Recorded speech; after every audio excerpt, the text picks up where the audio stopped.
দেন madam. এই যে আপনার টাকা। আমার মায় মেলা জাল খায়, আমি পারি না। কি নাম তোমার? হৃদয়। বাসায় কে কে আছে? মা আর ছোট বোন। তোমার মা কি করে? মা আগে বাসা বাড়ির কাম করতো, এখন পারে না।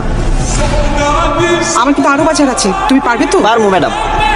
রমজান মাসে সবাই বেশি বেশি বাজার করে, আমার মায়েরে কইছি কালকে আমিও বাজার করবো।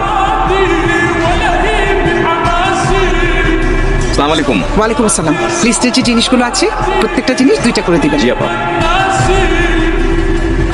না না না, এটা না, এটা না। ম্যাডাম এটা কি গাড়ির সামনে উঠাইয়া দিমু? না, এটা তোমার মাকে দিবে।